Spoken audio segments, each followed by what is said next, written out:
Graham McKechnie, thank you so much for joining us on Forces Sport. We've sort of gone a little bit left field in that, we've had some great military sporting stars on in the last few weeks, but we thought, given that it's Remembrance Week, we wanted to have a bit of a historical perspective, not only on the military but also on rugby and combining our two loves. So first of all, why don't you just explain who you are and what your connection is with rugby and with the historical world as well.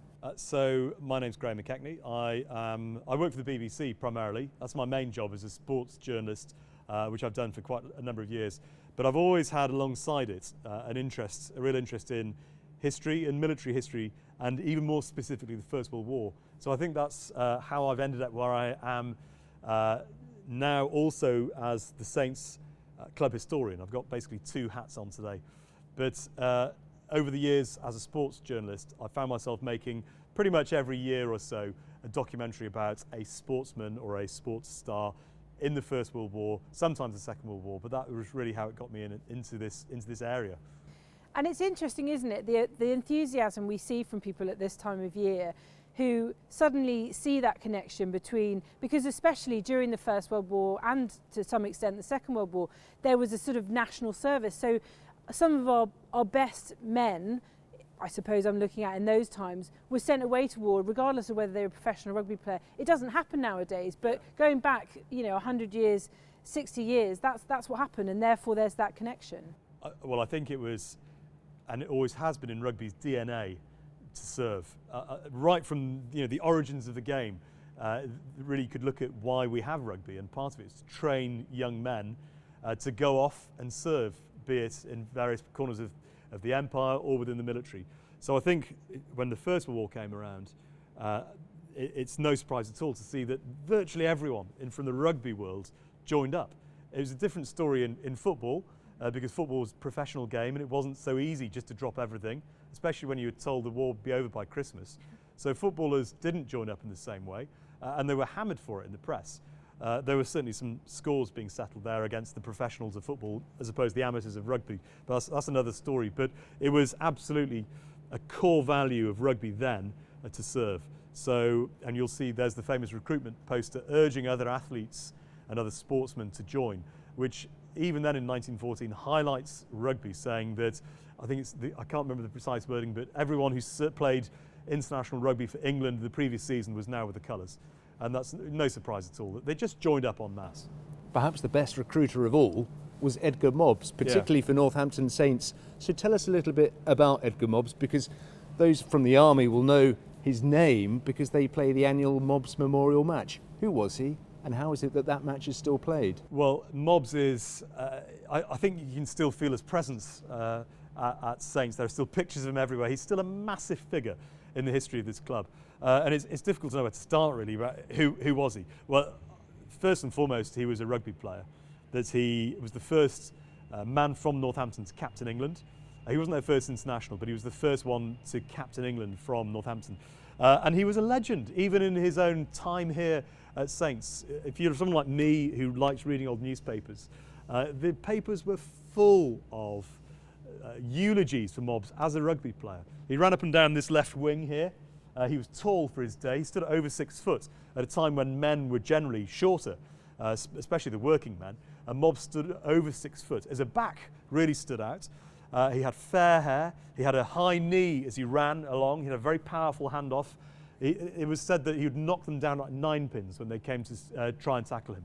So he became a legend here at Saints for his try-scoring exploits. A remarkable number of tries. He'd be scoring 5 or 6 on occasions.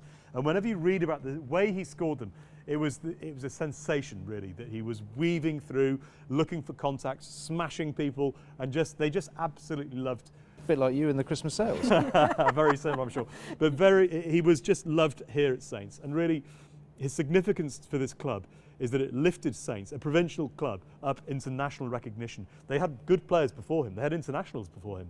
But really, I think during the pre-First World War years, it was when Northampton Saints became one of the preeminent clubs in England, really, alongside the likes of Leicester and Gloucester and the fancy London clubs as well. So that was his rugby. That's why he was known. And if it hadn't been for the First World War, he would be remembered as a great rugby player here in Northampton. But the reason he's gone and acquired this even greater status is what happened in the First World War. It's a famous story in these parts that in 1914, obviously in August 14 when war was declared, you have these images of thousands of men lining to volunteer. Now mobs, so the story goes, and the thing about the mob story, there's a fair amount of myth around it as well. But even when you strip the myth away, it's still a cracking tale. Mobs went to try to join up. He went down to his local, so the story goes, to his local office to enlist as an officer. And he was turned down on the grounds of his age. He was turned away, age 31, they said he was too old.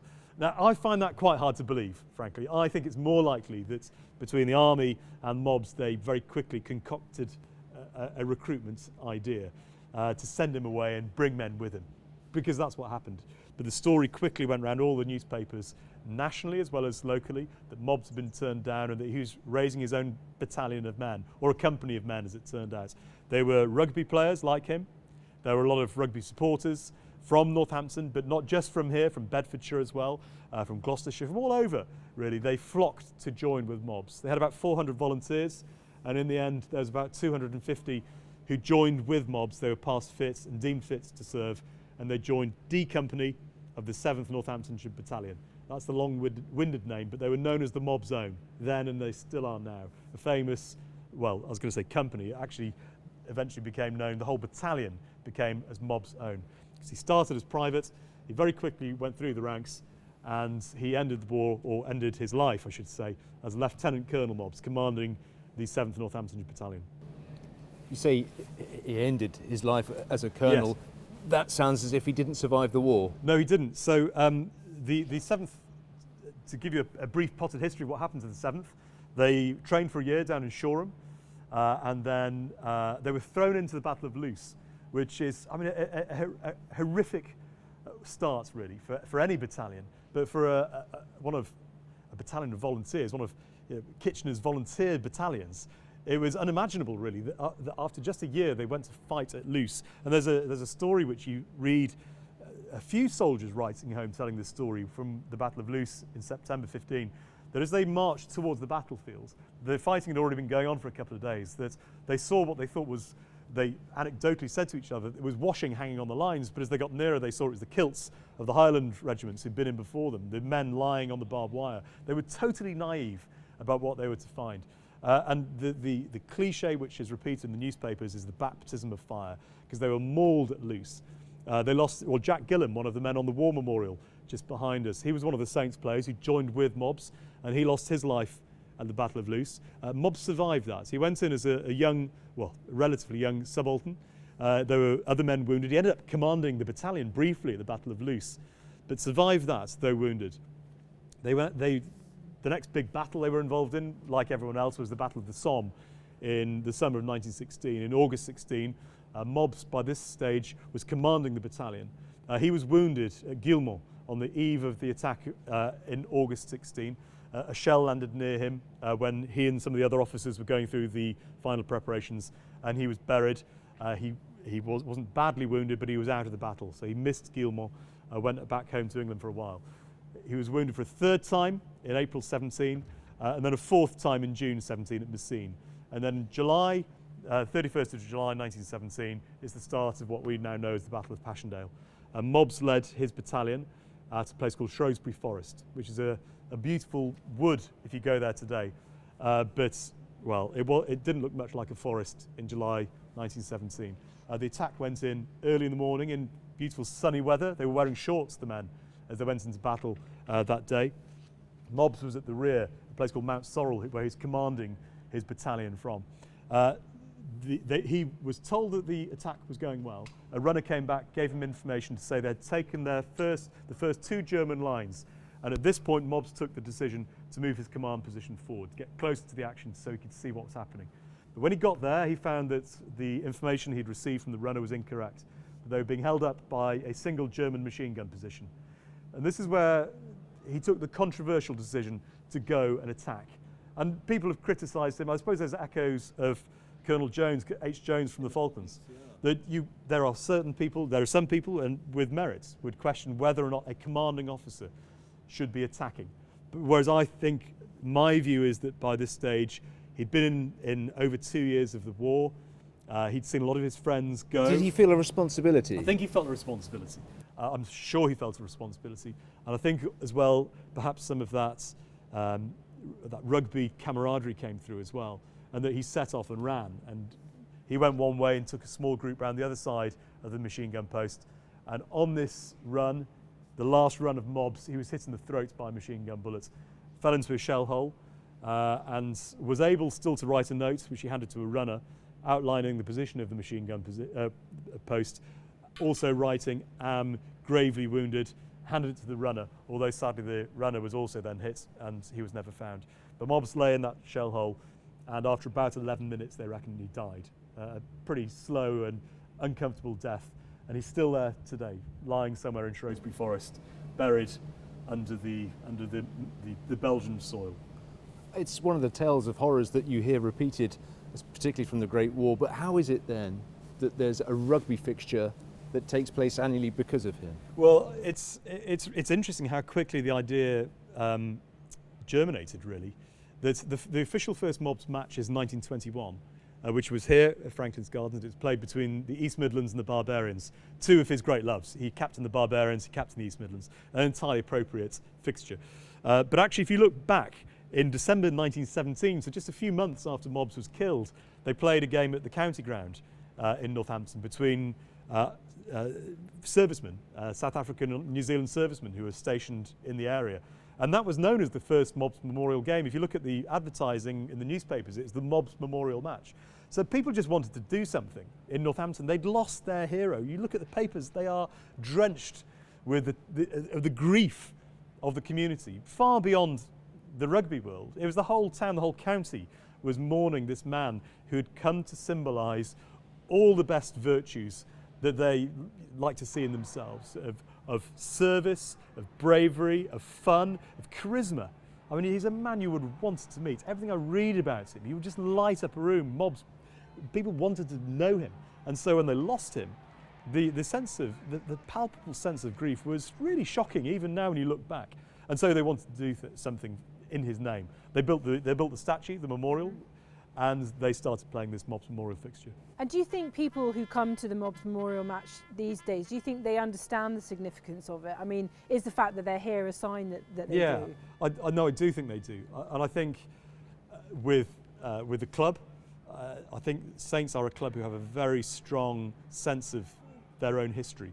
Actually, probably even more so these days with Chris Boyd at the helm, who's got, as a New Zealander, has a real sense of the importance of the shirt, who wore the shirt before you. So I think within the club there's a really strong understanding, but actually within the wider community, Mobs is someone who will be talked about in primary schools, along with Walter Tull, who was the footballer from Northampton Town. Mobs is someone who will be taught in primary schools, so people do know about the story of Edgar Mobs, and that's his greatest legacy, I think, that he is still held up as an example of all that's best in us. It's interesting you mentioned Walter Tull. He was somebody that came from this town as well. And the Army footballers, the Infanteers, they play a special fixture each year where the trophy is the Walter Tull Memorial Trophy. So, and he's another man that has connections to this club. Well, it's interesting with Tull. I think Tull, compare him to Mobs, there's very little written about Tull when he dies. Because he's a man of colour, because he's black? No, I think it's more that I think footballers, how do I say, I don't think footballers have the same status as someone like Mobs did. I don't think he was as well known as Edgar Mobs.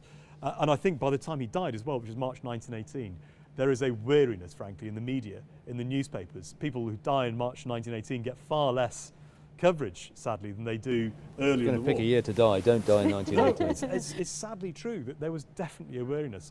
But Tull was, I think when you look at the time, Saints and Cobblers, there was clear overlap. They didn't play, the footballers didn't play here or vice versa, but they certainly socialised and they certainly knew of each other. And when Mobs died, for example, the football club were one of the first to respond with their tributes to Edgar Mobs. And so, the connection, I suppose, which we've recently uncovered, is a truly jaw-droppingly exciting one for someone like me, is that we found a man called Frank Anderson. It came about, you find something when you're not looking for it sometimes. and it was just doing some homeschooling with my son. And I'm the sort of father who thinks this is interesting. And actually, I think he does find it quite interesting. But we found this old team photo. It was a reserve team photo. And there's a man on this team photo who, well, frankly, looked different. His appearance, his complexion was darker. And so immediately you think, well, this is someone I've never heard of. Frank Anderson, his name. Let's find out a little bit more. So the first thing you do, you find he plays for Saints, made 9 appearances for Saints. So he didn't play a lot for them. He played an awful lot for their reserves. In fact, he was vice-captain of their reserves. That's the next thing you find. And then you find that he was secretary of the reserve. So suddenly you start to piece together who he was. And in the census of 1891, you see that there he is living in Spring Lane, which is well, frankly, it was a Victorian slum. Horrible part of town. Like most of the Saints players, he was a shoemaker. He's starting to build up his life. You notice his father was from Baltimore. This is unusual. This is a very unusual situation. His father was a black American who married a white woman from Northampton. Echoes of Walter Tull, who was himself from a mixed race family down in Kent, down in Folkestone, with a West Indian father. So this is in itself pretty exciting, that suddenly you realise that we've stumbled across Saints' first mixed race player. And he played here in 1900, approximately 70 years before I thought you would see mixed race players playing rugby here.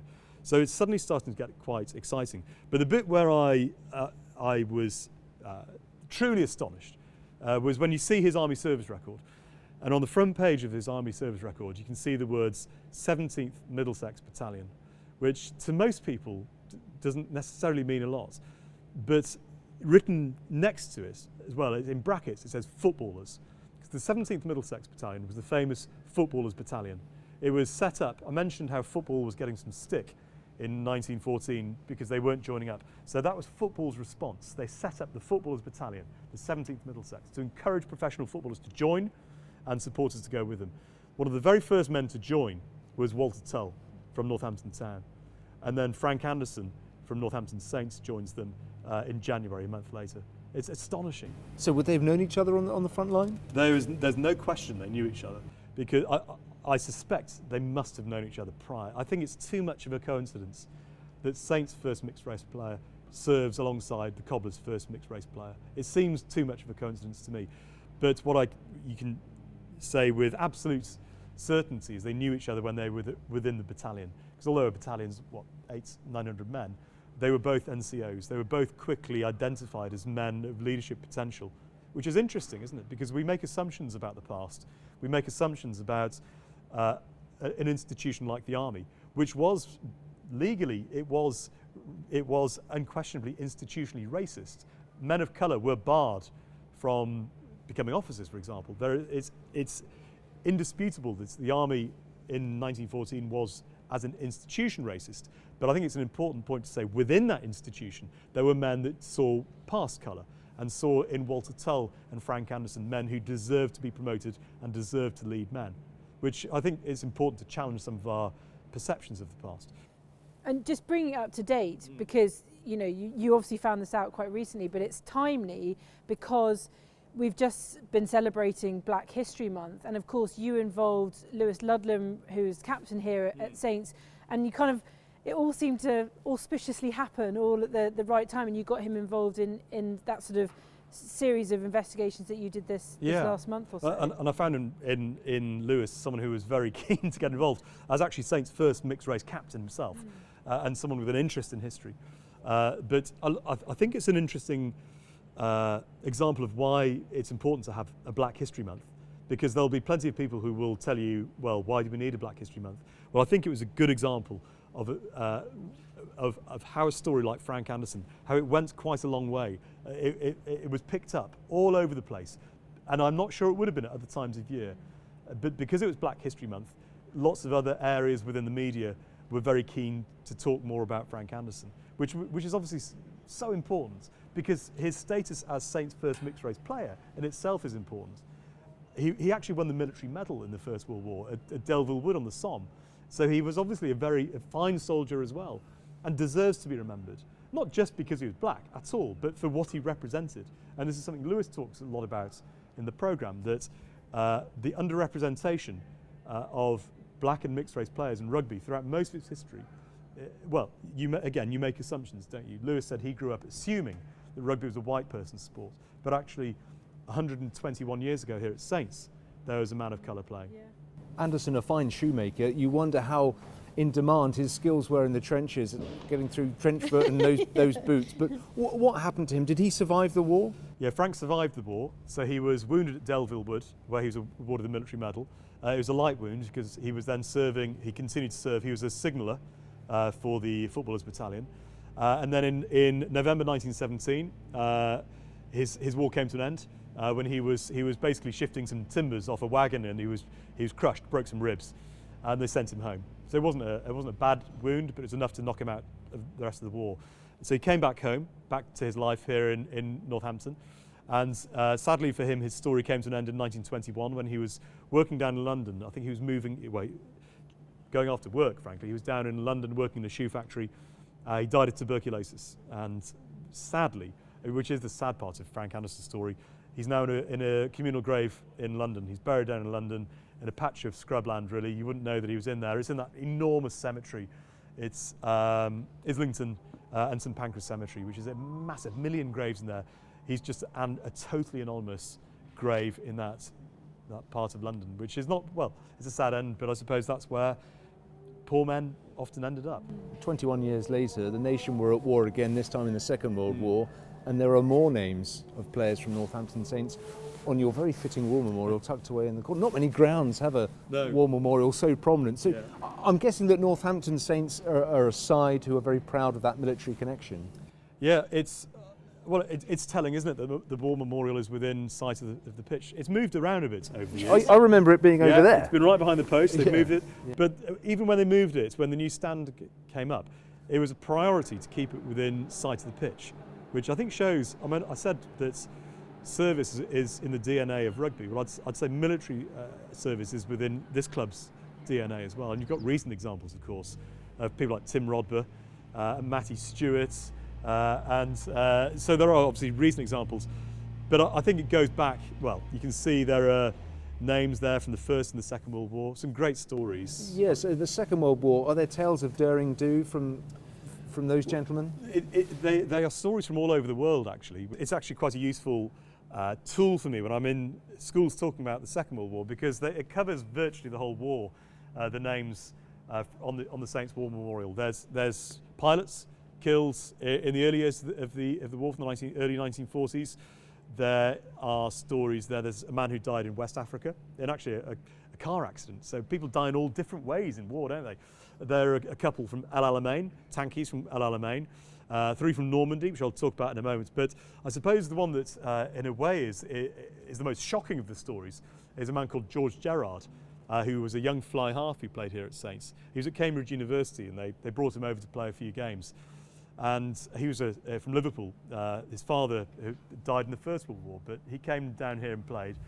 And he was serving in Singapore in the Royal Indian Artillery in the Second World War. When Singapore fell, he was captured, like many other British servicemen and Australians in Singapore.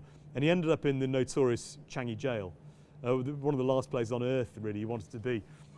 And poor old George Gerard, he was taken off to an island called Balala, which is a small Pacific island, when the Japanese wanted to build a runway, and they picked 400 of the fittest men from Changi Jail to take them over to build this runway. So I suppose, being a former rugby player, that meant he was fitter than most. And they took him off, and nothing was ever heard again of these 400 men. The runway was built. They found a mass grave after the war, and they spoke to some witnesses, some Chinese witnesses who were there, who said they were executed. Once the job was done, they were executed, mass execution. So poor old George Gerard, a rugby player here, ends up in a Pacific island. It's unimaginable, isn't it? And that's only Second World War? Second World War, yeah. It's unimaginable that a man leading a perfectly normal life, he's a stockbroker, a young man with all his life ahead of him, ended up being, well, beheaded in an island in the middle of the Pacific. Having built a runway. You'll have a sense of what it's like on Remembrance Weekend being with a club like this, because clubs like this are the focal point. They're a community, they're a meeting point for the local town in which they're based. So it's a very personal thing, Remembrance, but having those connections to the club and the town, what do you think Remembrance means for the people of Northampton? Because they've got Tull, they've got mobs. they've got all these well, other I think characters. it means, I think it keeps it at the forefront of people's thoughts. And anyone who will be here in Franklin's Gardens on the 13th, it's the match before Remembrance Sunday, will see the players laying the wreaths. It's a difficult thing to sum up, really. I think every name on there, we all know that when you talk about 60,000 casualties on the first day of the Somme, it's relatively meaningless. I try to explain to children, that 20,000 were dead before breakfast. You fill the stadium and that's still not enough. It's still difficult. It's very, very hard to understand that, especially, I suppose, well, for all of us. The horror is unimaginable. But it's when you mine down into the individual stories, like mobs, when it starts to, I suppose, become more personal, and that you can start talking about, well, the little touches that show that these men were just like us today. There was no real difference. Their jobs might have been different, but by and large, they were as we are today. They had the same fears and the same families and the same sense of fun and everything else.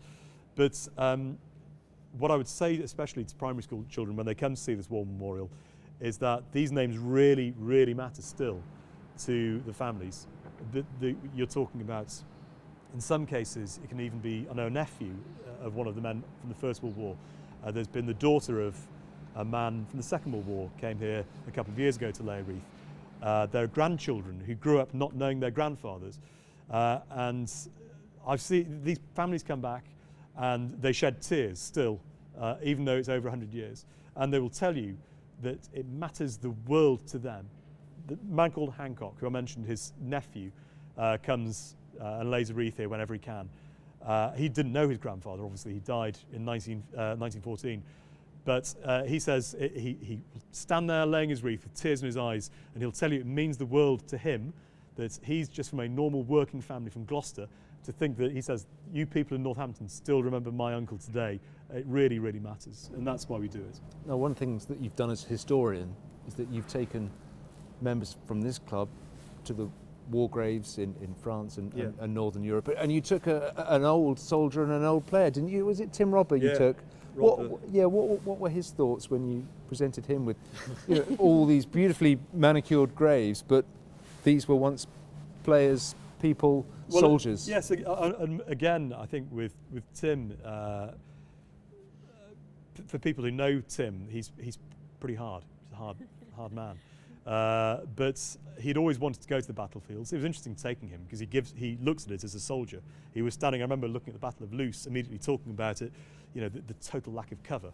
So he looked at it still with a soldier's eyes. And over the days, again, it's an example of how he will have talked and learnt about the First World War a lot in his life, but had never really sat down and followed one single story. He won't mind me saying that he was deeply affected. Firstly, he read some words at the Menin Gates. He laid a wreath and he read "They shall not grow old as we who are left grow old." He read that out at the Menin Gates, he sat down with us afterwards and said he compared to leading England as he did, or playing in World Cups, or playing in the Lions. He said that's the most nervous he had ever been. Was reading that out at the Menin Gates, and was obviously very emotional as well.